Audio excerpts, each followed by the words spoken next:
It's Wednesday morning எழுந்து குளிச்சுட்டு சாப்பாடு வேலையில் ஒரு அரைவாசி முடிச்சுட்டு ஒரு 5:45 வாக்கில் தான் வெளியே வந்தேன் குழம்புலான்ட்டு. அப்போயே பார்த்தீங்கன்னா மழை வந்து தூர ஆரம்பிச்சிருச்சு. அந்த அன்றைக்கி தான் கடலூர், பெரம்பலூர், அரியலூர், சென்னையெல்லாம் வந்து லீவ் விட்டுருந்தாங்க. ஆனால் திருச்சியில் பெருசாக மழை எதுவும் இல்லை. ஒரு 2 வீக்ஸாகவே பார்த்தீங்கன்னா மாட்டுக்கு வந்து தண்ணி விடல. ஏன்னா மழை தூரிக்கிட்டே இருக்கிறனால மாடுக்கு பெருசாக இந்த சைடு வரல.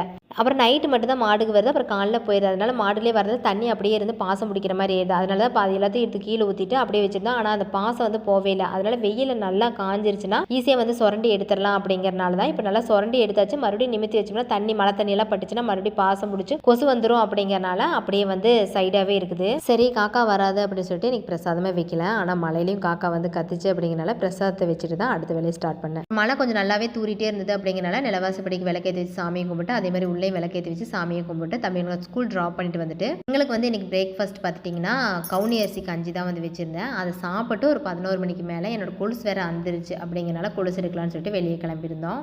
பாய்.